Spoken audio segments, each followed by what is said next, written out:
Welcome back dito sa aking YouTube channel. Sasagutin natin yung katanungan na paano ka makakapag-request ng report, appeal, or any concern on Facebook.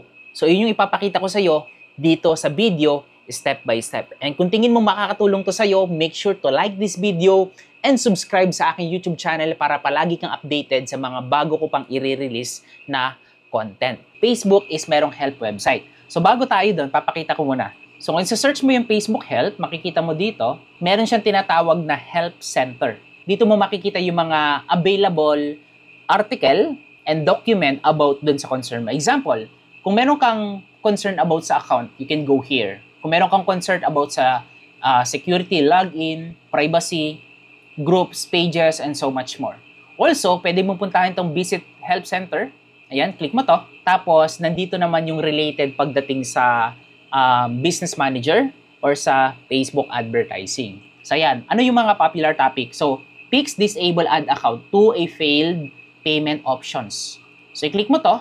Tapos dito, i-redirect ka niya dun sa specific action steps para masagot yung katanungan mo. Ayan, nandito. So, may video and meron ding step-by-step actions. So, I suggest na i-read mo muna to bago ka directly. Kung kaya kasing sagutin, may mga issue kasi sa Facebook na kaya mo naman talaga siyang gawin. So, I suggest na do it yourself.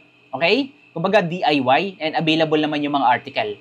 So, paano na coach kapag restricted, kapag yung issue hindi talaga nasusolve, example, page is unpublished, page is suspended, ad account is restricted, and so much more. Yung mga concern na ganon. Ang gawin mo is ito. So, ito yung pinakamabilis na way para makapag-ask ka ng support sa Facebook and ma-review yung account mo. Next step na gagawin mo is punta ka dun sa Facebook profile mo. So, ito yung masasuggest ko and pro tip na rin. Number 1, kailangan authentic yung profile na ginagamit mo. Meaning to say, hindi siya dummy, hindi siya duplicate account. Number 2, meron siyang 2FA authentication. Yan. So, para mas mabilis ma-verify ni Facebook na yung nag-request ng report or concern is a valid profile. Galing siya sa valid profile. 2 tips na kailangan mong tandaan bago ka mag-request ng report sa Facebook. Number 1, valid profile, authentic. Number 2 is turn on your 2-factor authentication. So kapag nasa Facebook profile ka na, ganito lang yan. Punta ka sa facebook.com, then move ka dun sa profile. Ayan. Sa profile mo, under your profile, di ba, dito yung home. Tapos punta ka lang dun sa profile. Ayan. Ito yung home. Punta ka dito sa profile. Ayan. Profile mo na yon. Next na gagawin mo dito is punta ka dito sa menu. Tapos meron ka dito makikita ng help and support. So dito sa help and support, meron yung multiple options. Kapag kinilik mo yan, tapos i-click mo itong report a problem. Ayan, report a problem. Click mo to. Tapos, click mo itong something went wrong. Ayan, ito yung strategy. Instead na help us improve Facebook, something went wrong. Click mo to. Tapos, ito, include in report. Include. Instead of don't include. Click here. And then, click allow. Click allow. And here we go. Ito na yung pinaka-importante dito.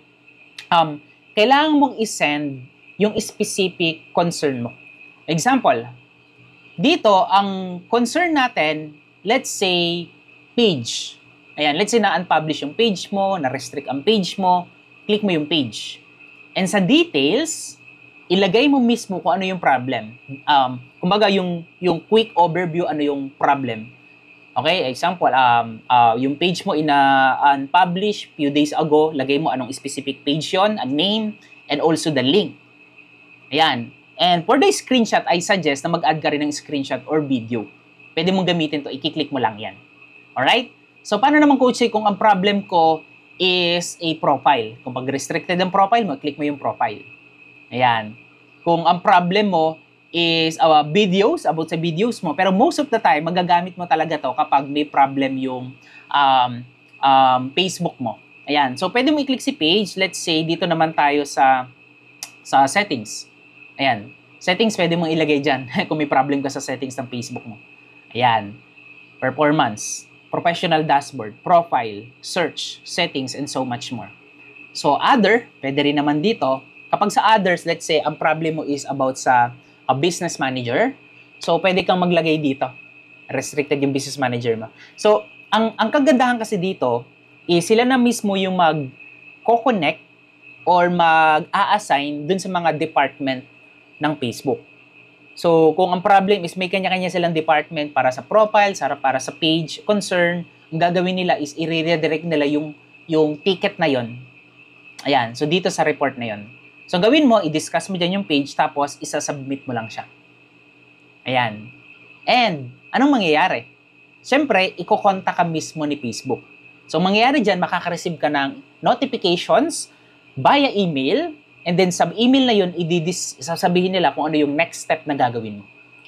So, ito yung isang strategy na ginagawa ko para mas mabilis kang makakuha ng feedback and answer on Facebook. Just in case na meron kang concern sa paggamit ng Facebook, business manager, page, profile, and other concern pa sa Facebook. So I hope nakatulong sa'yo yung short video na to. Kung nakatulong ito, do it now. Kung meron ka bang concern sa Facebook, ito yung gawin mo para mas mabilis kang makakuha ng response. Also, kapag naka-verified ka din sa Facebook, yung tinatawag na badge is advantage din yon kung gusto mo mag-ask ng quick response sa Facebook. Basically, sa Facebook, meron tinatawag na support inbox or priority inbox. So, mayroong mga verified or naka-badge. So, magiging advantage din yun kapag naka-verified yung Facebook profile mo. And also, kapag verified yung Facebook profile mo, mas gagawa nila ng action kaagad yung concern mo. Pahabol ko na tip dito sa video na to. Thank you so much for watching this video. That's it for now. This is Coach Jay and see you on the next one.